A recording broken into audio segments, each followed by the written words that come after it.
Aquí volvemos en Salud y Sociedad, en Popular Televisión. Hoy estamos hablando de osteoporosis con el doctor Marcial de la Era, desde su consulta aquí en Emilio Pino 6, que nos está ilustrando sobre el tema de la osteoporosis.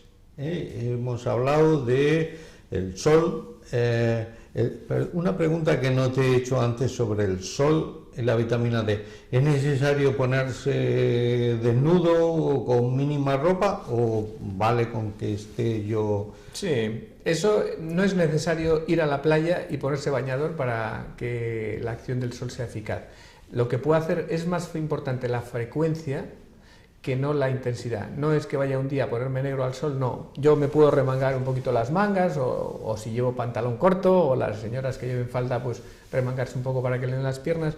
Con 10 minutos al día de exposición es suficiente. Es decir, que un día ahora que estamos en esta época de otoño o en invierno, que dice, bueno, es que no hay sol en invierno, eso es efectivamente cierto, pero días de estos que hace bueno, yo estoy 10 minutos, que sale un rato el sol, abro la ventana de casa, estoy en la terraza, me remango un poquito, me da 10 minutos sin más en los brazos, pues perfecto, con eso es suficiente. Has dicho una cosa de la ventana, abres la ventana, ¿es lo mismo detrás de cristales el sol en el mirador o al aire libre? No, el cristal también te va a filtrar la acción ultravioleta, entonces es mejor lo que hablamos, que la acción sea directa a través de, sin obstáculos que puedan frenar la acción de los rayos ultravioleta.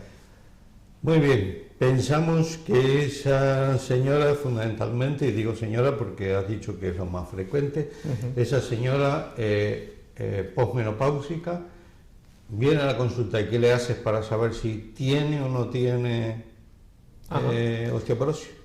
Primero hacer una anamnesis, como siempre hay que preguntar. Yo me acuerdo de un profesor de la facultad que decía, yo a mis pacientes siempre le pregunto porque soy médico, si no sería veterinario y no les preguntaría nada, ¿no? Es decir, lo primero que hay que hacer es preguntarle todas estas cuestiones que hemos dicho antes de factores de riesgo. Con eso ya me da una orientación en qué grupo se encuentra esa paciente.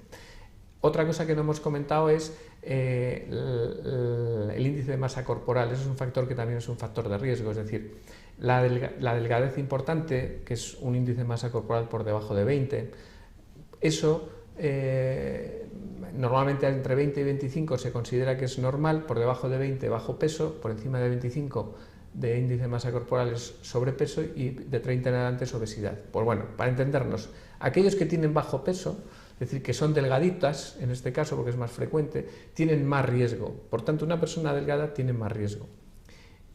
Una persona que tiene caídas tiene más riesgo. ¿Por qué? Porque la caída ya es un factor de riesgo de tener fracturas.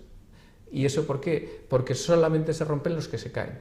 Si yo no me he caído, no me voy a romper una fractura. El concepto ese de que es que se le rompió la cadera y se cayó, es un concepto que realmente no corresponde a la realidad. Es decir, normalmente tiene que haber un trauma, una intensidad, salvo que una persona a veces da 5 traspiés, hace 5 movimientos, de esos que van medio cayendo, se hace un esfuerzo y si tiene una fragilidad puede romperlo antes de caerse, pero lo habitual es que se caiga y que se rompa. Entonces, la caída es un factor que tenemos que considerar.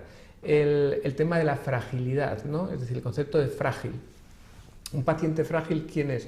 Pues todos tenemos un poco la imagen de la típica señora, porque es más frecuente, aunque también hay varones, que se le ve que prácticamente como sople un poco más el viento se va a caer, porque camina con mucha dificultad, con falta de equilibrio, muy despacito, no tiene esa estabilidad que le permite sujetarse. Esas son personas frágiles y que por tanto también es un factor de riesgo a considerar. Una vez que ya hemos hecho ese perfil clínico, luego tenemos que descartar las causas secundarias, para lo cual hacemos una serie de pruebas analíticas, entre ellas el calcio, como decíamos, el fósforo, la vitamina D. Si ha habido fracturas, debemos ya descartar algunas enfermedades más graves. Si estamos en un despistaje inicial, donde en principio no hay fracturas, puede ser que no sea necesario hacer un despistaje de tumores, de mielomas, etcétera, con algunos análisis. Y luego podemos pedir la densitometría, que nos da una información complementaria útil. Y con eso haces el diagnóstico de osteoporosis. Eso es. Y ahora que sabemos que tiene una osteoporosis, ¿qué hacemos con él? Claro, una vez que ya tenemos el concepto de osteoporosis hay que tratarla. Ya hemos dicho antes que osteoporosis la podemos definir por las dos vías, ¿no? osteoporosis densitométrica, osteoporosis con fractura. En el segundo supuesto, si ya tiene una fractura, debe recibir tratamiento farmacológico específico. Si tiene osteoporosis y su riesgo es bajo, ¿por qué? Porque es una persona muy joven, sin otros factores de riesgo, y lo único que tenemos es una densitometría que nos dice que tiene una osteoporosis en el límite, pero es muy joven. Ahí hay que valorar si se trata o no farmacológicamente hablando, porque su riesgo de fractura a 10 años es muy bajo. Entonces tenemos que sopesar riesgo-beneficio de los tratamientos, ¿no? ¿Y qué tratamientos se pueden emplear? Pues en primer lugar tenemos que garantizar que los ladrillos están bien, es decir, cuando yo quiero construir una pared a base de ladrillos tengo que tener ladrillos, porque si no, por mucho cemento que ponga eso no aguanta nada. Por tanto, debemos tener un aporte suficiente de calcio, elemento. ¿Y eso cuánto es? Se suele decir que entre 800 y 1200, por poner una cifra, 1000 gramos de calcio, elemento diario. ¿Y eso a cuánto equivale? Pues más o menos, si solamente tomáramos leche, sería 1 litro de leche, ¿de acuerdo? Si tomamos otras fuentes de calcio, por ejemplo, pues las sardinas en lata pequeñitas con la espina, porque la espina es una fuente de calcio muy útil. Por ejemplo, los frutos secos como los higos tienen bastante contenido de calcio.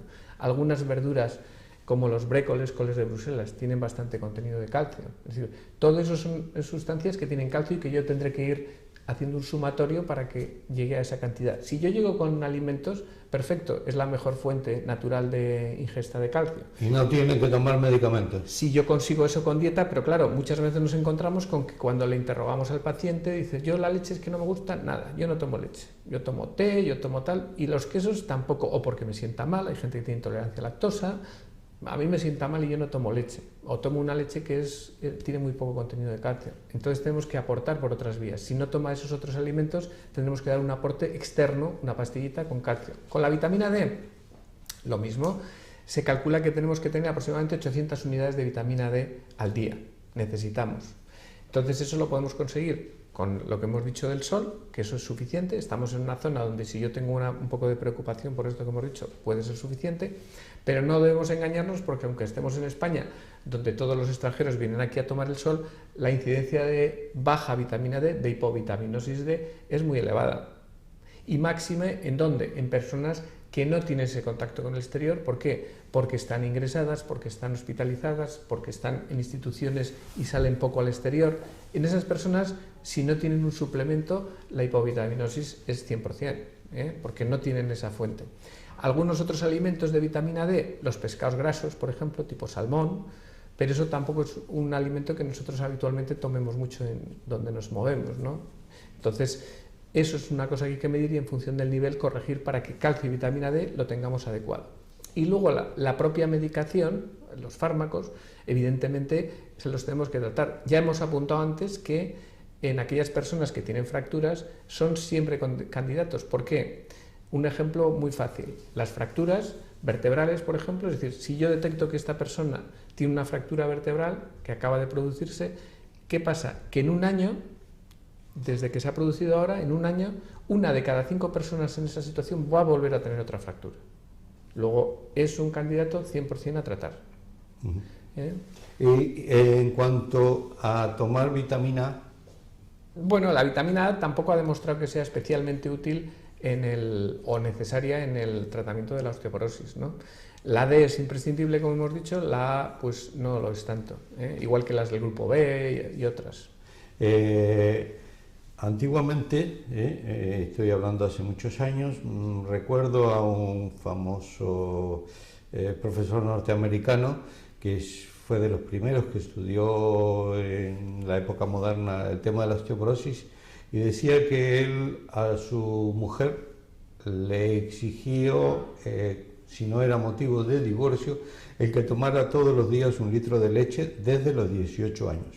Sí, esto un poco es lo que decíamos, es decir que... O sea, ¿eso es preventivo? Sí, sí. No hemos hablado de la evolución del hueso, ¿no? Porque lógicamente estamos hablando ya de la población adulta, que es la que padece la enfermedad, pero toda enfermedad tiene una historia, ¿no? Es decir, que evidentemente nuestro hueso se ha ido formando, va creciendo, va desarrollándose hasta alrededor de los 25 años, más o menos, Y entonces lo que hemos hecho en esos primeros 25 años, que dependa de nosotros, puesto que los genes no podemos modificarlos, la raza, el sexo tampoco, entonces lo que podemos modificar, eso sí es importante. Bueno, eso del sexo hoy día se cambia también, ¿eh? Pero es poco frecuente, ¿verdad? Entonces, ahí es importante el ejercicio, por lo que hemos dicho antes. Si yo hago una vida activa, y en eso sí tengo que favorecer hábitos de deporte, de ejercicio en la población en edad infantil y juvenil. ¿Por qué? Porque si yo hago una vida muy sedentaria, ordenadores, juegos, PlayStation, televisiones, internet, y no me muevo, mi organismo interpreta que no necesito formar mucho hueso. Es un error. Hay que hacer ejercicio porque eso favorece que tenga un capital óseo bueno. La ingesta adecuada de calcio, lo mismo, lo que tú dices, todas las personas, y también en esa edad joven, que necesitas más, deben tener un aporte de calcio y de vitamina D adecuado. Y eso, junto con el ejercicio, me va a permitir, llegar a esos 25 años con un capital óseo el máximo que yo pueda desarrollar. Y a partir de esa edad yo voy a tener un declive. Y ahí es donde podemos intervenir en que ese declive sea más o menos lento. Y por eso es por lo que la ingesta de calcio, el ejercicio, debemos de hacerlo toda la vida. No es que tenga que machacarme el gimnasio, no. Si hacer un ejercicio suficiente para que suponga un estímulo mecánico. El ejercicio tiene que adaptarse a las condiciones físicas, psíquicas y a la edad, efectivamente. Entonces, no es lo mismo un chaval de 18 años que tiene que hacer un ejercicio que un señor de 78, que también lo tiene que hacer, pero que un paseo para él de caminar 40, 50 minutos todos los días puede ser un ejercicio perfecto. Entonces, eso también es fundamental. En cuanto a los hábitos de vida, en cuanto a lo que hacemos a diario, ¿también influye o hay que modificar alguna cosa? Sí, esto es muy importante porque vivimos en una sociedad muy de bote pronto. El mensaje, el WhatsApp, casi antes de que haya ocurrido la noticia ya me tiene que llegar el WhatsApp, ¿no? Entonces aquí pensamos que la osteoporosis es toma una pastilla y ya está arreglado, ¿no? Es un error. Tengo que cambiar, como tú dices muy bien, los hábitos. Es decir, que yo tengo que... El tabaco, uno dice, bueno, ya estamos con los médicos y el tabaco, vaya manía que le tienen. Bueno. No, es que es así. Es decir, el tabaco es un factor de riesgo de osteoporosis, que no lo hemos enunciado antes, pero en esa lista que nosotros preguntamos, ¿es usted fumadora? ¿Fumador? Sí, pues ese es un factor de riesgo, que hace que yo tenga más riesgo de tener fractura a igualdad de otros factores. El alcohol, igualmente. ¿Cuánto de alcohol puedo tomar? Puedo tomar lo que se dicen 3 raciones al día. ¿Y eso que son? 3 vasos de vino al día o 2 cervezas al día. 3 vasos de vino. Ah, de vino. No de Cuba Libre. Eso es, no de esos cachicachis de cerveza de vino, no. 3 vasos de vino, de lo que es un vaso de vino, yo puedo tomar al día, que eso más o menos es un vaso de vino por comida. Una a la comida y una a la cena, no hay ningún problema, eso es saludable. Más de 3 ya es tóxico, ¿de acuerdo? Es decir, tóxico quiere decir que me puede dar problemas a nivel de lo que estamos hablando de osteoporosis. Esto también son hábitos, es decir, que eso tengo que corregirlos. Igual que la vida sedentaria, tengo que corregirlo. Igual que la alimentación en cuanto a tratar de tomar alimentos que tengan más calcio. La exposición al sol siempre que no tenga contraindicaciones para la piel. Eso es generar una vida saludable en conjunto y también para el hueso, ¿no? Y en cuanto al tratamiento de las pastillas, esas que le dais a los pacientes, ¿qué efecto hacen o qué son efectivas? Sí, los tratamientos son muy efectivos. Un problema que tenemos es la cumplimentación, es decir, que son tratamientos que son crónicos, son tratamientos que muchas veces no son diarios, sino que se toman una vez a la semana, 2 veces al mes, una vez al mes. Ahora hay tratamientos que son inyectables subcutáneos que se ponen cada 6 meses o endovenosos cada año. ¿Esto qué implica? Que en tanto en cuanto yo lo cumplimente, la eficacia del tratamiento va a ir paralela. Es decir, si yo hago el tratamiento bien, sabemos que puedo reducir alrededor de un 70% el riesgo que pretendo cubrir. Es decir, si yo tengo una fractura, el ejemplo que poníamos, tengo una fractura vertebral, si no me trato, ¿qué me va a pasar? En conjunto, estadísticamente hablando, pues usted tiene un riesgo de tener otra fractura como esta de aquí a 5 años, en un 20%. 1 de cada 5 como usted, en ese año van a tener otra nueva fractura. Ese es el riesgo que usted se juega si no se trata nada, ¿vale? ¿Y qué pasa si me trato? Si me trato, ese riesgo lo voy a reducir un 70%. ¿Pero es cero? No, pero es una reducción muy importante, ¿de acuerdo? Entonces, Esa es la eficacia, pero es la eficacia siempre que hagamos el tratamiento. ¿Qué quiere decir? Que si yo tengo que tomar una pastilla al mes, 12 pastillas al año, y en verano se me olvidó porque me fui a no sé dónde y dejé 2 meses, y luego en Navidades, como fue no sé qué, he dejado de tomar 3 pastillas. 3 pastillas de 12 he perdido la cuarta parte de tratamiento. Por tanto, el beneficio no va a ser ese 70%, va a ser bastante menor. Por eso es muy interesante y muy importante que la fidelización del tratamiento, la cumplimentación adecuada en este tipo de tratamientos sea un hecho. ¿Por qué? Porque vemos en estadísticas, cuando uno mira qué grado de cumplimentación tienen los tratamientos de la osteoporosis, vemos que hay una pérdida, es decir, que no al año han perdido el tratamiento entre el 40 y 60%. Pérdida. O sea, que lo han dejado, lo han abandonado completamente. Y eso, lógicamente, el tratamiento es de por vida o es por un periodo de 1 año, 6 meses, o va a ser el resto de mis días tengo que seguir tomando eso. Eso es una pregunta muy de actualidad, puesto que inicialmente, digamos, los que vamos teniendo un poco más de canas o un poco menos de pelo, depende de cómo lo queramos decir, hemos visto un poco la evolución. Es decir, la osteoporosis muchas veces en medicina no es que esté todo ya sabido y llegamos hoy y ya sabemos lo que vamos a hacer, sino que tenemos que ir desarrollando a la luz de los conocimientos y de la evolución de las enfermedades, los tratamientos, qué es lo que vamos a realizar con los pacientes, ¿no? Entonces, inicialmente se pensaba que era un tratamiento crónico indefinido, porque la enfermedad es indefinida. Con los años estamos diciendo que la edad es un factor de riesgo mayor y tal. Luego se ha visto que los tratamientos también tienen unas limitaciones y unos efectos secundarios. Y entonces lo que se ha hecho es una guía, o lo que actualmente se piensa, de mantener el tratamiento durante un tiempo, que puede ser 5 años, habitualmente en los tratamientos para la osteoporosis, evaluando fundamentalmente siempre el riesgo. Es decir, esa persona, una vez que yo la he tratado 3 años, por ejemplo, 5 años, ¿en qué situación de riesgo se encuentra? Reevalúo ese riesgo. ¿Y nosotros qué podemos concluir? Que efectivamente ahora, después de ese periodo de tiempo que ha sido tratada, ese riesgo ha bajado mucho. Y en ese riesgo ahora no necesitamos de un tratamiento. Entonces establecemos un concepto de vacación terapéutica. Es decir, vamos a descansar un tiempo, que habitualmente pues, puede ser, en función de su situación, 2 años, y reevaluamos pasados esos 2 años a ver en qué situación se vuelve a encontrar. Puede ocurrir que, una vez de esos 5 años de tratamiento con esas pastillas que decíamos, por ejemplo, mensuales o bimensuales o semanales, reevaluamos el riesgo a los 5 años y decimos, tiene un riesgo alto de fractura.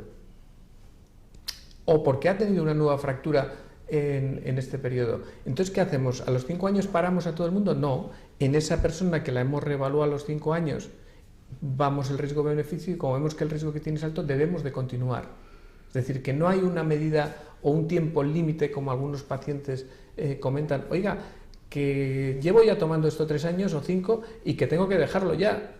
¿Cuál es su riesgo actual?